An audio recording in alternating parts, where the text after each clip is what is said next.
오늘이 그 7번째인데요. 오늘 7번째 그리스도인 소망에 대한 말씀입니다.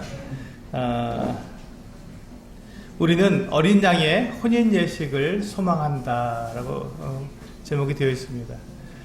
어린 양의 혼인 예식을 우리가 소망한다 할 때 어린 양의 혼인 예식이 무엇인가? 이제 이 부분이 이제 좀 생소한 부분입니다. 어린 양의 혼인 예식이라는 게 굉장히 생소한 부분인데 이 부분에 대해서 오늘 말씀을 드리고자 합니다. 우리 그 본문 말씀 한번 읽어보도록 하겠습니다. 요한계시록 19장 6절에서 9절에 있는 말씀입니다. 우리 주보에 보시면 나와 있습니다. 요한계시록 19장 6절에서 9절 말씀을 함께 보시겠습니다.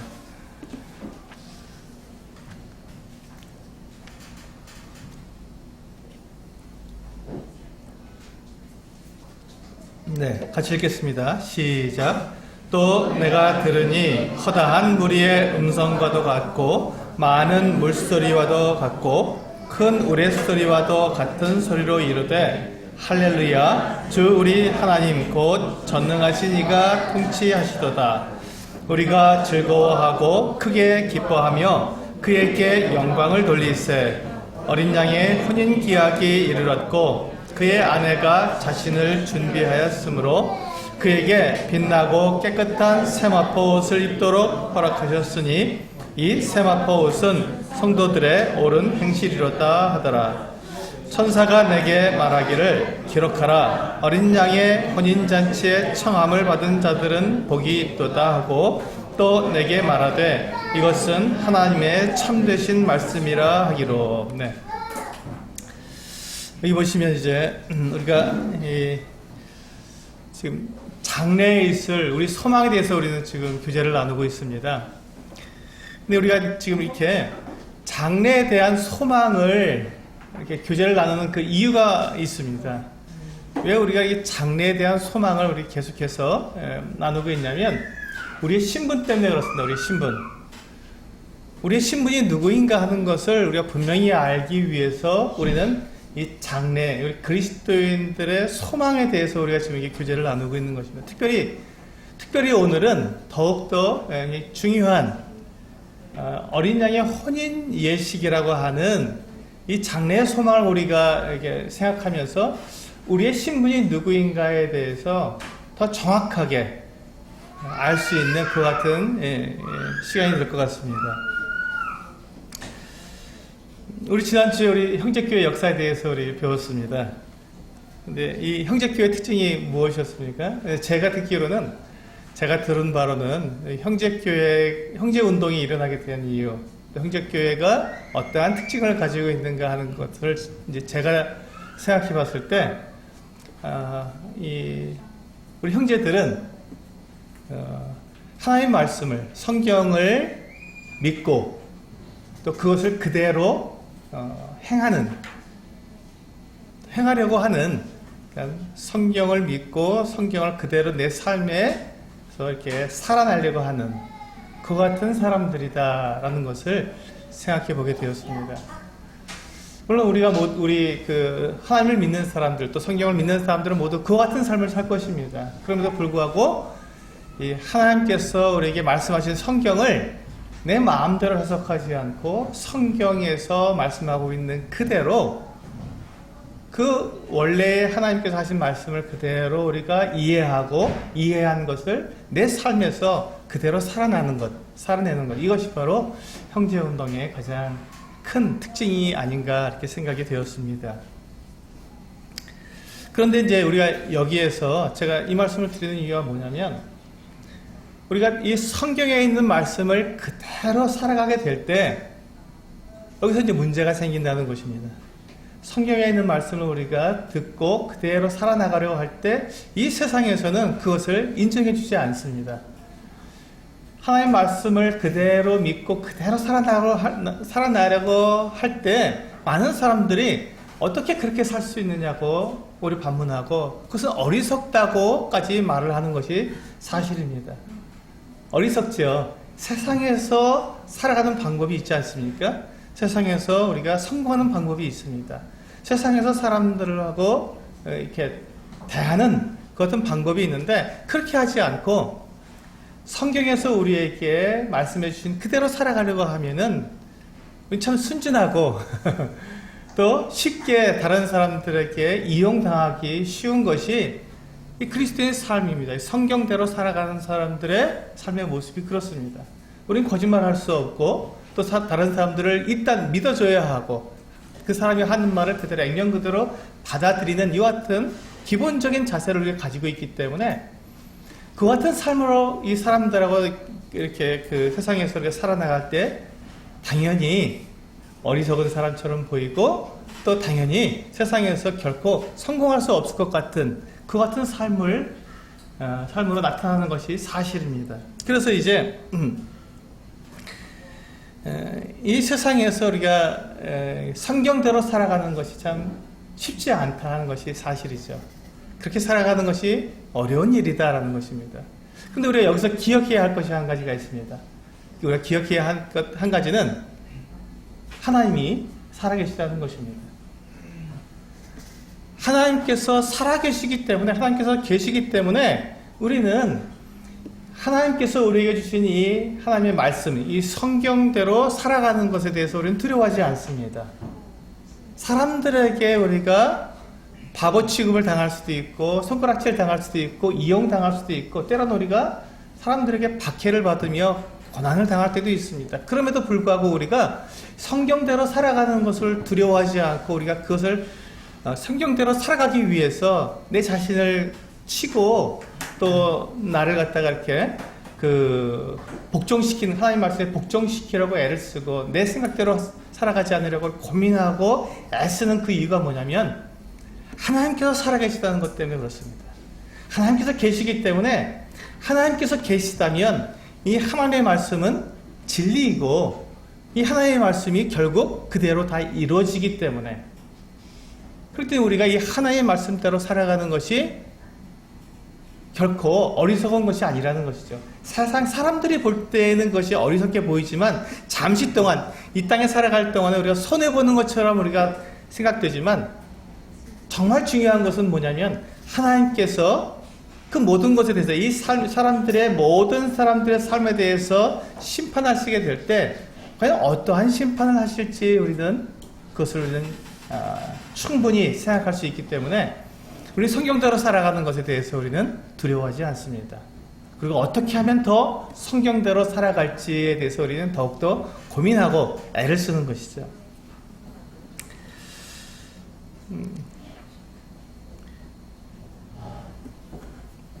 근데 사람들 중에는 그럼에도 불구하고 내 생각이 옳지 않느냐, 내 생각이 더 낫지 않느냐 이렇게 좀 적당히 타협하고 살아가는 것이 더 낫지 않느냐라고 생각하는 그런 분들이 있습니다.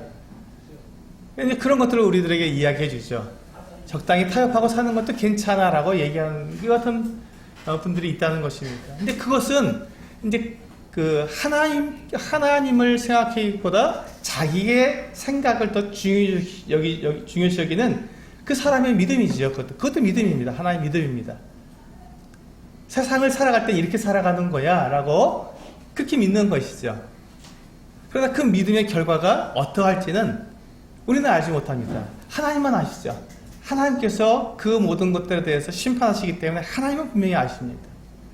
반면에 우리 지금까지 말씀드린 것처럼 하나님의 말씀을 진리로 믿고 하나님의 말씀에 따라 살아가면서 우리가 여러 가지 손해도 보고 고통도 당하고 어려움을 또 겪는 것에 대해서 개의치 않고 하나님께서 살아계시기 때문에 난 그렇게 살아가겠어 하고 그렇게 살아가는 사람은 그것도 그 사람의 믿음인 것입니다. 하나님께서 살아계시다는 것을 믿는 것이죠. 그래서 이 두 삶의 영역이 나타나는 것입니다. 이건 교회 안에서도 마찬가지고 세상에서도 마찬가지입니다. 그래서 우리는 이 부분에 대해서 우리는 분명히 생각하고 나는 어떠한 삶을 살아갈 것인가를 결단하는 것이죠. 그것이 오늘 믿음의 결단입니다. 그와 같은 이 믿음의 결단을 하기 위해서 오늘 우리는 어린 양의 혼인 예식을 소망한다고 하는 이 주제를 제가 말씀드리는 것입니다. 왜냐하면 이 어린 양의 혼인 예식을 우리가 소망하게 된다면 우리는 하나님께서 살아계신 우리는 믿는 사람들이고 또 이 하나님의 이 어린 양의 혼인 예식에 내가 어떠한 신분으로 거기에 참여하게 되는지, 하나님 나를 어떠한 신분으로 나를 부르셨는지, 그리고 어린 양의 혼인 예식에 참여하는 내가 하나님으로부터 어떠한 은혜를 내가 입고 있는지에 대해서, 내 신분이 어떠한지에 대해서 분명히 알게 되기 때문에 이 부분에 대해서 우리는 분명한 결단을 내릴 수 있다고 생각이 됩니다. 오늘 우리 방금 읽은 요한계시록 19장 6절에서 9절에 있는 말씀은 이 세상 마지막에 있을 일들입니다. 마지막에 있을 일들. 우리 한번 생각해 보겠습니다. 하나님께서 살아계시다면 하나님을 믿는 사람들에 대해서 하나님은 어떻게 하셔야 될까요? 하나님께서 살아계시다면 이 땅에서 하나님을 믿었습니다. 하나님을 믿고 하나님께서 말씀하신 이 성경대로 살아가는 사람들에 대해서 하나님은 어떻게 하셔야 하겠는가 하는 것입니다. 그 사람들을, 하나님을 믿은 사람들과 믿지 않은 사람들을 똑같이 그냥 그렇게 대우하시는 것이 맞는지, 아니면 다르게 대우하시는 것이 맞는지, 그걸 우리는 생각할 수 있습니다. 당연히 하나님을 믿는 사람과 하나님을 믿지 않는 사람, 하나님을 믿고 하나님의 말씀대로 살아가는 사람과 하나님 믿지 않고 내 생각대로 살아가는 사람들의 그 사람들을 하나님께서는 다르게 대우하셔야 맞다는 것입니다. 다르게 대우하실 수밖에 없죠. 그것이 오늘 우리가 지금 다루고 있는 이 그리스도의 소망, 특히 마지막에 될 일들입니다. 마지막에 될 일들을 보게 되면 우리 주보에 보시면 세 번째 요한복음 14장 1절에서 3절에 있는 말씀을 같이 한번 읽어보시겠습니다. 시작. 너희는 마음에 근심하지 말라. 하나님을 믿으니 또 나를 믿으라. 내 아버지 집에 거할 곳이 많도다. 그렇지 않으면 너희에게 일렀으리라. 내가 너희를 위하여 거처를 예비하러 가노니 가서 너희를 위하여 거처를 예비하면 내가 다시 와서 너희를 내게로 영접하여 나 있는 곳에 너희도 있게 하리라. 그렇습니다. 예수님께서 우리들에게 뭐라고 말씀하셨냐면 이 마지막 때 예수님께서 다시 오시겠다고 약속해 주신 것입니다. 예수님께서 십자가에 달려 죽으시고, 그리고 이제 죽으시기 전에, 십자가에 달려 죽으시기 전에 주님께서 제자들에게 약속하셨습니다. 내가 이제 곧 십자가 달려 죽고 이제 아버지께로 가게 될 것이다. 내가 아버지께로 갔는데 내가 아버지께로 가는 이유가 있다. 그것은 너희를 위한 거처를 예비하기 위한 것이다. 그래서 내가 가서 거처를 다 예비해 놓으면 내가 다시 올 것이다. 그래서 너희를 데리고 내가 준비한 그 거처로 데리고 가서 거기서 영원히 함께 살 것이다 라고 약속해 주셨습니다. 그러니까 예수님께서 가시면서 아버지 집으로 가시면서 약속해 주신 것은 다시 오시겠다고 하는 약속입니다. 이것이 중요합니다. 그래서 지금 예수님께서 다시 오시는 것이 바로 이 세상의 마지막 때라는 것입니다. 예수님께서 다시 오시는 때, 그때가 이 세상의 마지막 때입니다. 예수님께서 다시 오실 때 어떠한 일들이 우리에게 일어나겠는가 하는 것입니다. 예수님께서 다시 오실 때 우리에게 이 세상에 어떠한 일이 일어나겠는가. 첫째로 예수님께서 다시 오실 때 하늘에서, 공중에서 일어나는 일과 땅에서 일어나는 두 가지 일로 나뉘게 됩니다. 왜냐하면 예수님께서 우리를 데려가시기 때문에, 데려가시기 위해서 예수님께서 공중까지 오셔서 우리를 불러오십니다. 올라오라라고 우리를 부르십니다. 내가 너희를 데리러 왔다고 우리를 부르십니다. 그래서 2000년 전에 교회가 시작될 때부터 지금까지 예수 그리스도를 믿고 거듭난 교회, 거듭난 성도들은 그가 죽었든지 살아있든지 상관없이 모두가 다 예수 그리스도를 공중에서 영접하기 위해서 다 들림받아 올라가게 될 것입니다. 예수 그리스도께서 우리를 부르셨기 때문에 공중에서 주님을 영접하게 될 것입니다. 그래서 공중에서 주님을 영접한 다음에 주님께서 우리를 만나주시자마자 주님께서 우리에게 하실 일이 있습니다. 그것이 무엇이냐면, 우리가 이 땅 가운데서 우리가 하나님의 말씀대로 살아가기 위해서 우리가 당했던 그 모든 고난들, 그 수치와 모욕과 때로는 우리가 어려움과 어떤 분들은 순교를 당하기도 합니다. 목숨을 잃는 일도 있고 재산을 다 빼앗기는 일도 있고 정말 그 같은 어려움과 고난을 당하는 그 같은 삶을 살았던 이 성도들에게 예수 그리스도께서 그들에게 가장 급하게 하셔야 할 일이 있죠. 그들을 위로하고 그들에게 보상해 주시는 것입니다. 그들이 흘린 눈물과 그들이 겪었던 그 아픔과 그 고독과 괴로움과 이 슬픔들, 이 모든 것들을 참아내고 오직 예수 그리스도께서 다시 오심을 바라보고 기다렸던 그 성도들에게 그들을 위로하고 그들에게 보상해주는 그 같은 것들에 대해서 보상해주시는 이와 같은 그 보상의 상급의 이와 같은 자리가 필요했던 것이죠. 그래서 주님은 그 상을 베풀기 위해서 자리를 펼치십니다. 그리고 각 사람에게 그들의 행한 대로 다 갚아주십니다. 그렇게 하는 그것을 우리는 그리스도의 심판대라고 우리는 말을 합니다. 그렇죠? 지난번에 우리가 살펴봤던 바로 그 내용입니다. 그리스도의 심판대에서 우리는 그 같은 보상을 받게 될 것입니다. 근데 그런 일이 이제 각 사람에게 이루어지는 동안에 이 땅에서는 어떤 일이 있냐면 하나님께서 이스라엘 백성들이 지금 그 이스라엘 땅 아시죠? 이스라엘 지금 사람들이 이스라엘 나라가 1948년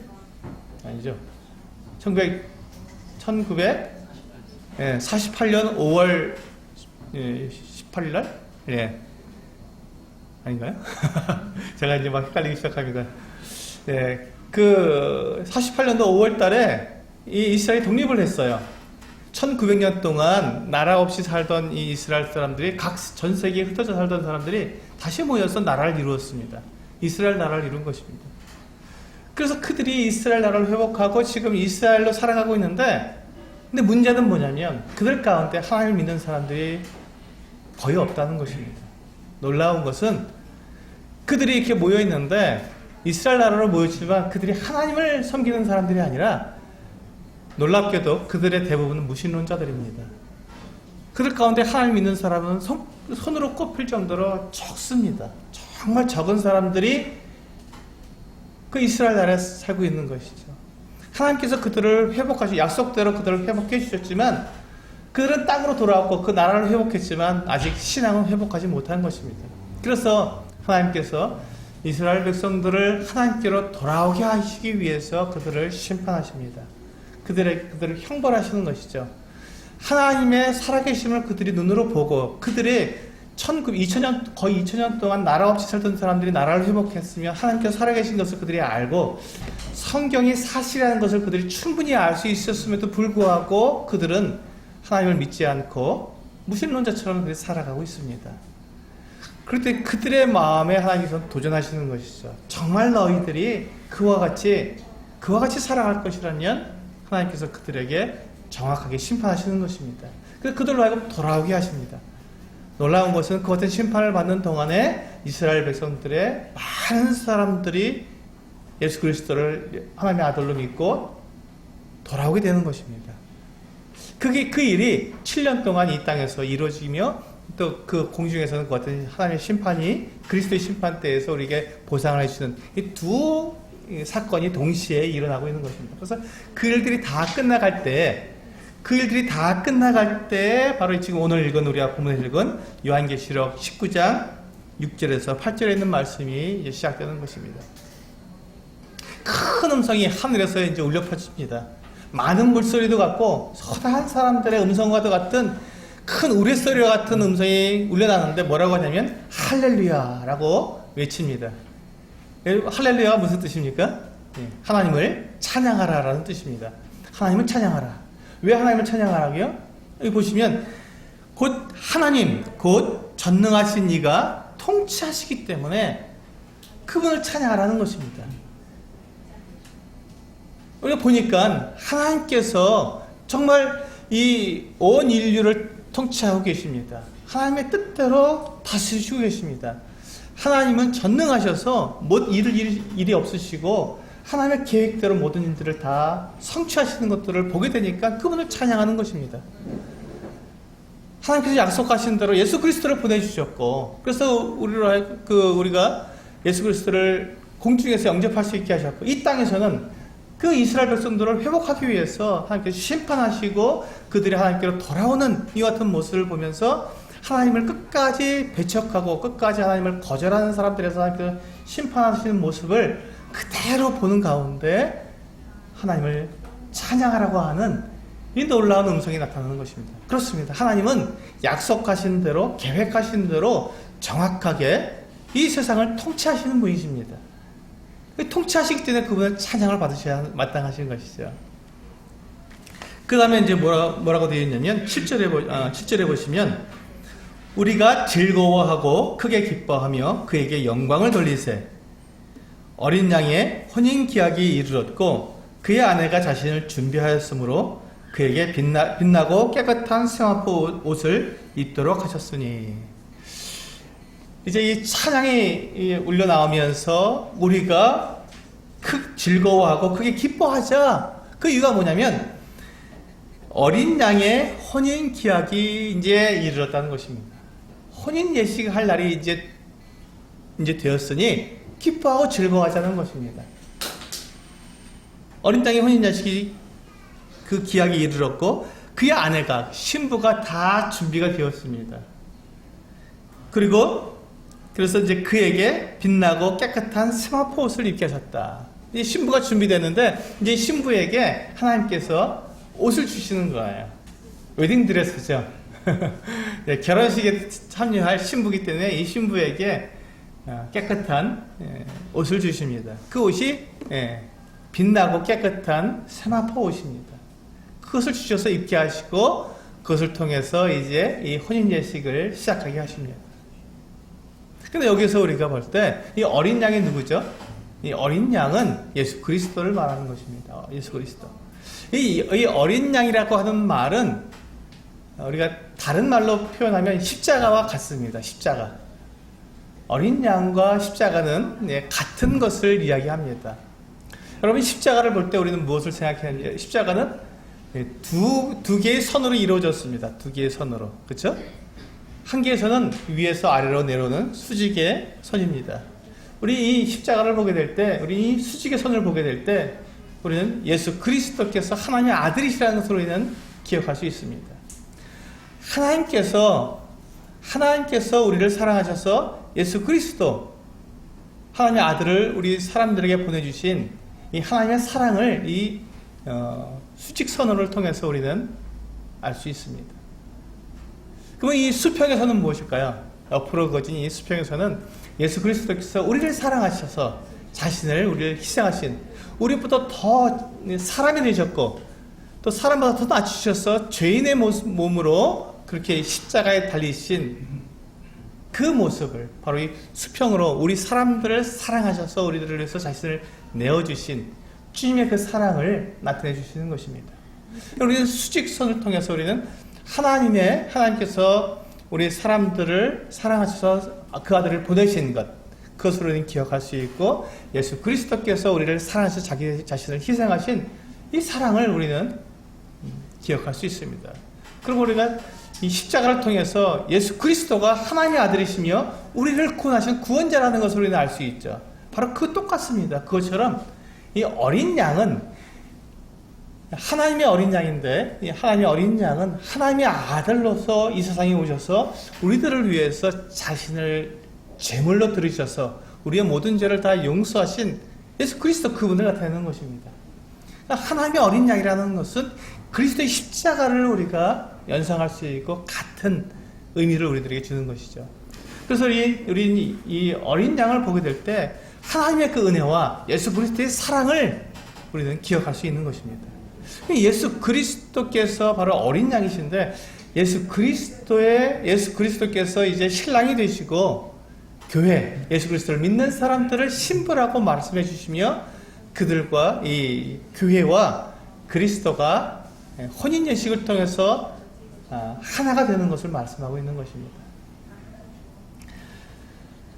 저는 이 부분에 대해서 오늘 말씀을 준비하면서 많은 기도를 통해서 기도하면서 주님께 도대체 주님께서 왜 우리를 교회와 그리스도가 이 혼인 예식이라고 하는 이 어떤 과정을 거치셔야 하는가? 왜 그것을 혼인 예식을 하셔야 되는가라는 것을 기도하면서 그 뜻을 물었습니다. 쉽지 않더라고요. 왜 주님께서 이와 같은 일을 하셔야 하는지. 그런데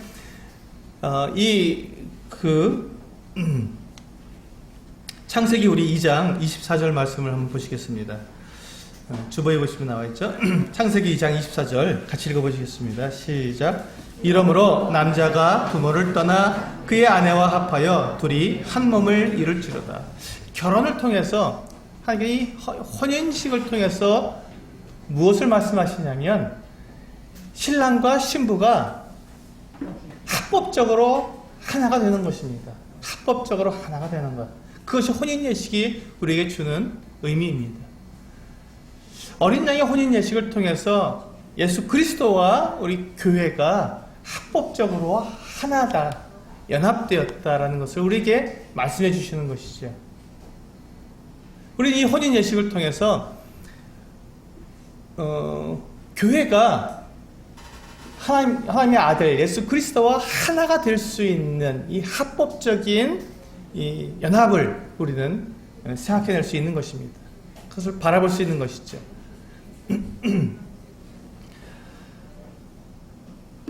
제가 왜 이 말씀을 드리냐면 우리는 사람입니다. 교회, 우리 믿는 사람들은 사람입니다. 사람과 하나님의 아들이신 하나님의 아들은 하나님이십니다. 하나님과 어떻게 한 몸을 이룰 수 있느냐 하는 것입니다. 어떻게 한 몸을 이룰 수 있느냐?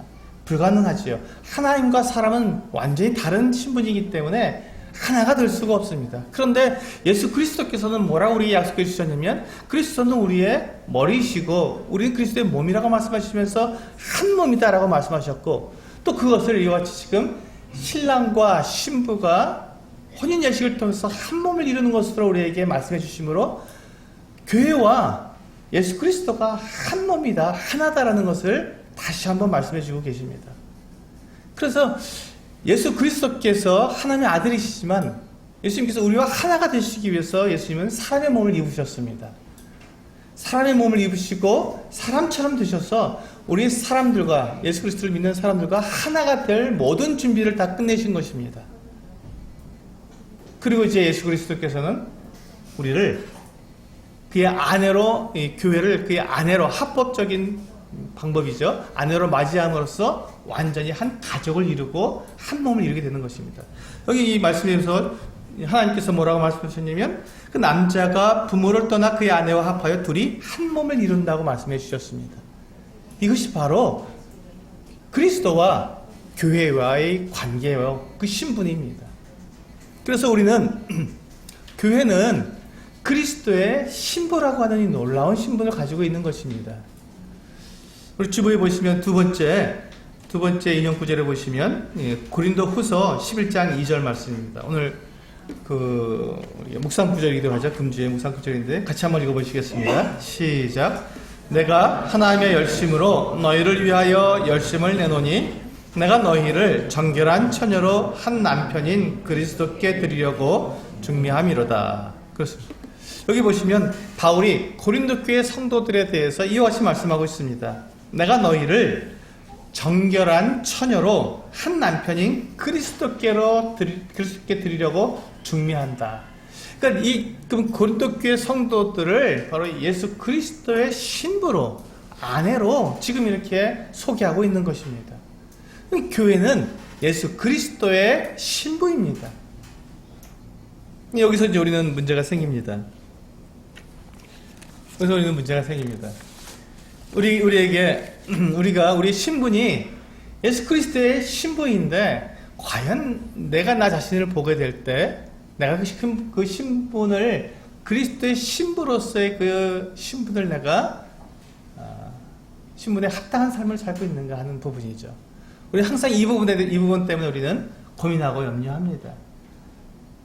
주님께서 틀림없이 나를 그리스도의 신부라고 말씀해 주셨는데, 이 그리스도의 신부의 가장 큰 특징이 무엇입니까? 우리 방금 읽은 고린도후서 11장 2절에서 보면 내가 너희를 정결한 처녀로, 정결한 모습입니다. 깨끗하고 순결한 모습으로 예수 그리스도를 만나야, 그 남편을 만나야 합니다. 그런데 우리의 삶의 모습은 과연 우리가 정결하고 성결한 삶을 살고 있는가 하는 그 어떤 부분입니다. 우리는 때때로 이 땅을 살아가면서 우리는 죄도 짓고 실수도 하고 잘못도 하고 그 마음에 분도 품고 다투기도 하고 갈등하며 시기하고 질투하기도 합니다.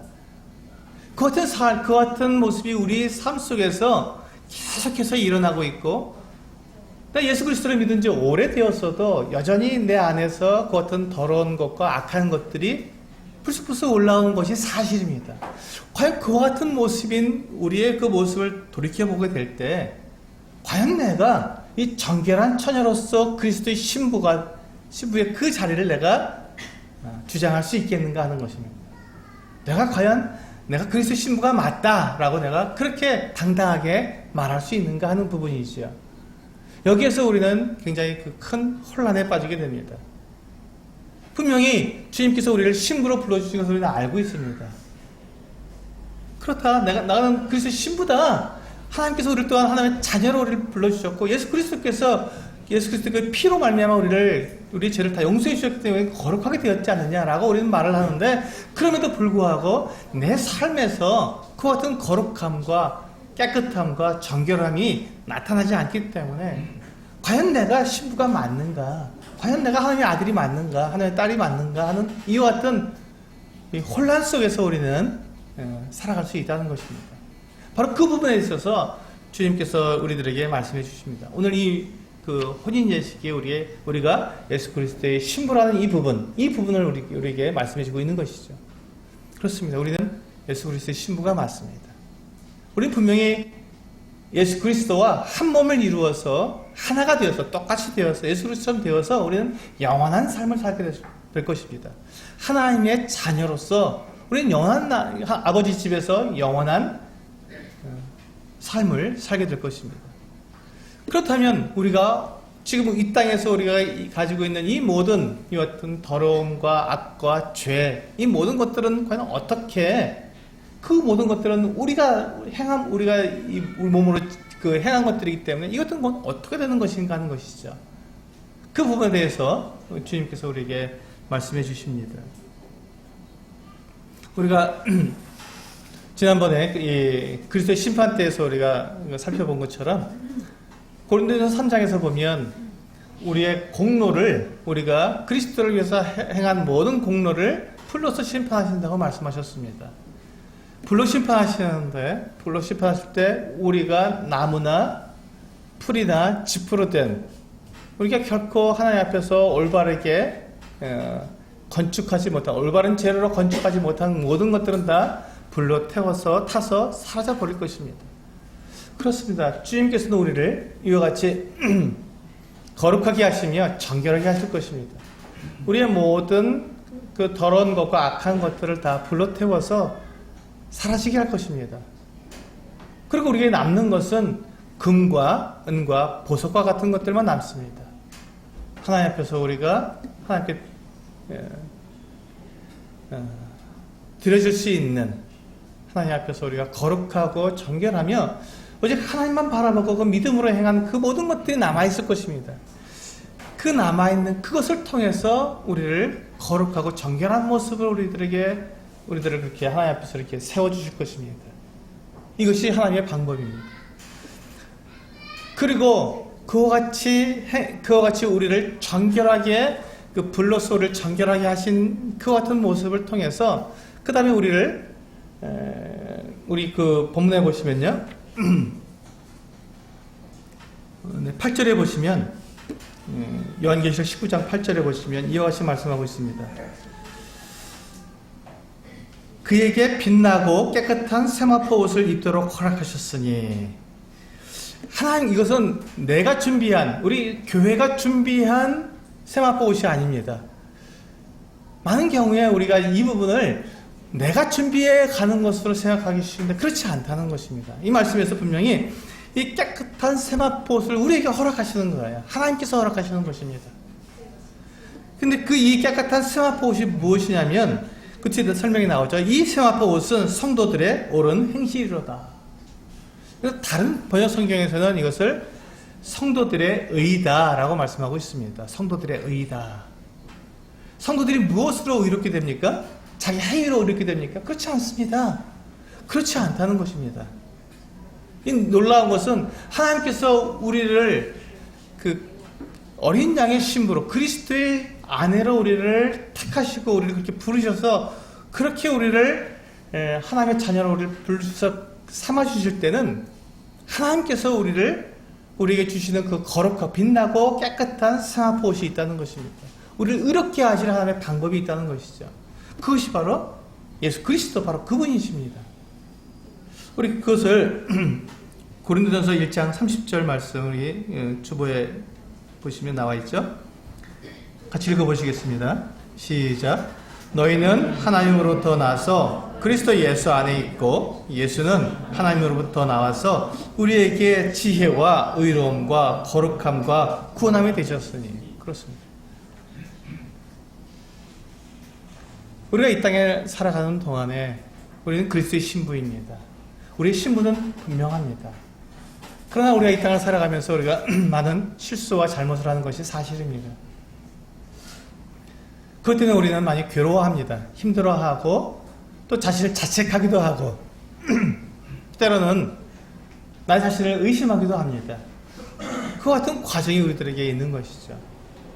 그런데 그것은 내가 내 눈으로 나 자신을 볼 때 일어나게 되는 그 같은 일인데 하나님께서는 우리를 보실 때 나의 그 같은 모습을 있는 그대로 보시는 것이 아니라 예수 그리스도로가 하는 이 그 창을 통해서 우리를 보시는 것이죠. 예수 그리스도로가 하는 이 창을 통해서 우리를 보시기 때문에 예수 그리스도를 거쳐서 우리를 보시기 때문에 우리에게 있는 이 더러움과 악함과 이 모든 죄악과 이 모든 것들이 다 예수 그리스도를 통해서 걸러져서 우리를 의롭다 하시고 거룩하다 하시고 우리를 구원하심, 우리가 구원받기에 합당하다고 말씀하시는 것입니다. 그게 바로 이 고린도전서 1장 30절의 말씀이죠.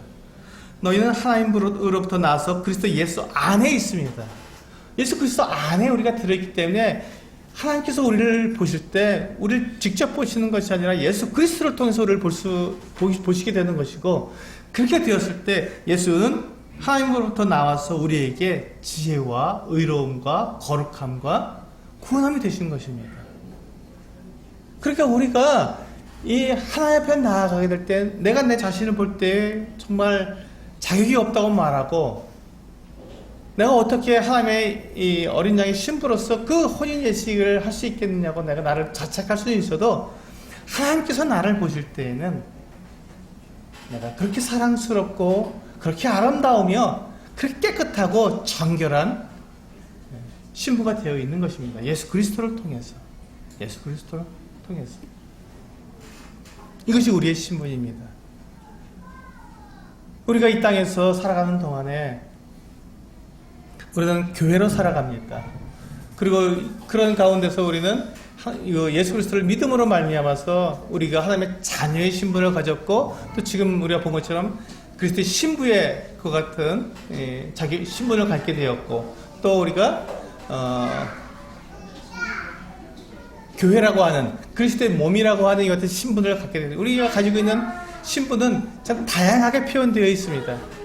모두가 다 같은 신분인데 그것을 다양한 모습으로 우리들에게 표현해주고 계신 것이죠. 근데 그 신분을 우리가 생각하면서 우리가 늘 고민하는 것이 무엇이냐면, 내가 그 신분에 합당한가, 내가 그와 같이 거룩한가, 내 삶이 그와 같이 온전한가 하는 것들에 대해서 우리는 늘 고민하고, 과연 이 신분이 과연 나에게 합당한가 하는 것을 고민하는데, 나의 그 염려와 고민과 이 갈등을 하나님께서 합법적으로 하나님 앞과 모든 천사들 앞에서 완전하게 못 박아 버리시는 것입니다. 확실하게 우리에게 인쳐 주시는 것이죠. 어떻게 하는 것이냐면, 이 혼인 예식을 통해서 하나님께서 우리에게 깨끗하고 빛나고 깨끗한 생화포옷을 입혀주시고, 그 예수 그리스도로 우리가 의롭게 된 그 의의 옷을 입고 예수 그리스도와 함께 혼인 예식을 함으로써 합법적으로 이제 하나님의 자녀이고 하나님의 가족이고 하나님의 아버지라 부를 수 있는 그 같은 것들을 우리가 믿음으로만이 아니라 완전히 이 어떤 예식을 통해서 우리가 그것을 내 것으로 만들어준다는 것입니다. 그래서 이 예식이 이렇게 중요합니다. 우리가 이 어린 양의 혼인 예식을 우리가 소망하는 것은 우리가 믿음으로 가지고 있는 이 신분이 이때 확실하게 우리에게 합법적으로 우리에게 주어지는 것이기 때문에 그렇습니다. 이 혼인 예식을 통해서 우리들에게 완전하게 주어지는 이 합법적인 그 같은 우리들에게 주어지는 이 신분은 우리 어린 양의 혼인 예식을 통해서 하나님 앞과 모든 천사들 앞에서 그 모든 만물들 앞에서 다시는 변개할 수 없는 완전한 신분으로 우리에게 주어지는 것입니다.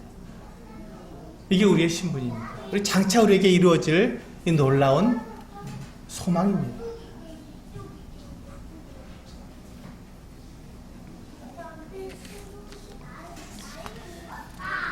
우리가 이 땅에서 그렇다면 그렇게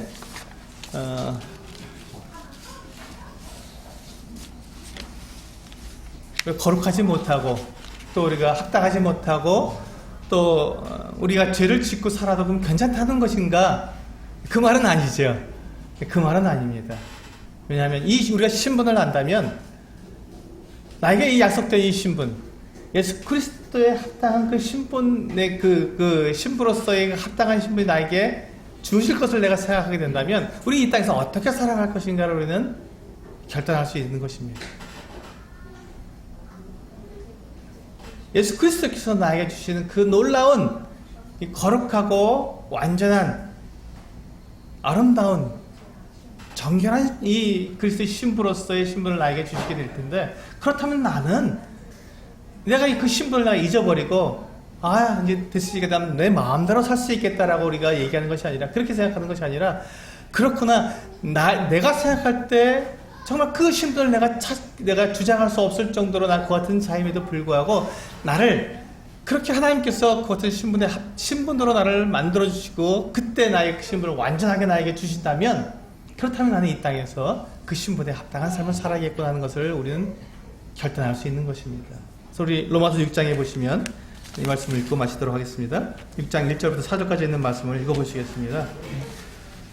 시작. 그런즉 우리가 무슨 말을 하리요? 은혜를 더하게 하려고 죄에 거하겠느냐? 그럴 수 없느니라. 죄에 대하여 죽은 우리가 어찌 그 가운데 더 살리요?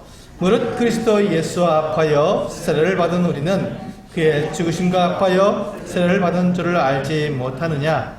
그러므로 우리가 그의 죽으심과 합하여 세례를 받음으로 그와 함께 장사되었나니 이는 아버지의 영광으로 말미암아 그리스도를 죽은 자 가운데서 살리심과 같이 우리로 또한 새 생명 가운데서 행하게 하려 합니다. 그렇습니다.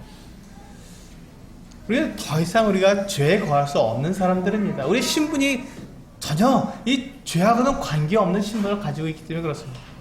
우리는 거룩한 신분을 우리에게 이미 주어졌습니다.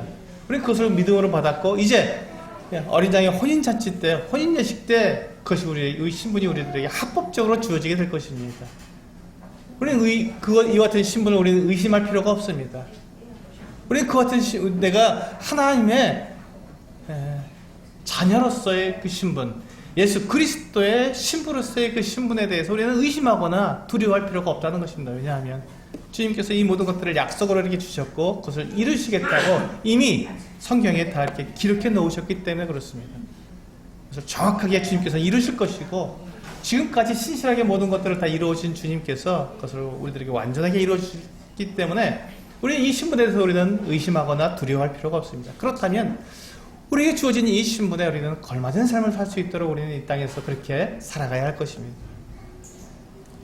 예수 그리스도께서 십자가에서 피를 흘려서 우리의 모든 죄를 다 용서해 주셨다는 것은 우리는 더 이상 죄에 대해서 얽매일 필요가 없는, 더 이상 죄를 지을 필요가 없는 죄의 종이 아닌 죄로부터 자유롭게 된 사람이라는 것을 우리에게 말씀해 주고 있는 것입니다. 그러므로 우리가 이제 내 마음대로 내 뜻대로 살아가는 것이 아니라 죄를 짓고 살아가는 것이 아니라 이 하나님께서 우리에게 말씀해 주시는 이 약속을 믿고 이 약속대로 우리가 살아가는 사람들이 되어야 할 것입니다. 우리가 의롭고 거룩하게 된 것은 우리 주님께서 우리에게 지혜와 의로움과 거룩함과 구원함이 되어 주셨기 때문입니다. 그리고 그것을 그대로 혼인예식 때 하나님께서 우리들에게 빛나고 깨끗한 세마포 옷으로 우리들에게 덧입혀 주실 것입니다. 우리의 거룩함은 그 누구도 빼앗아갈 수 없고, 우리의 그 완전함은 그 누구도 해칠 수 없는 그것이 보장된 것들입니다. 이것을 믿고 우리가 이 땅을 살아가는 동안 정말 이 로마서 6장 1절부터 4절까지 있는 말씀처럼 더 이상 죄에 거하지 않고 주님의 영광을 나타내는 우리 서수육교회 형제자매님들 되시기를 원합니다. 기도하시겠습니다.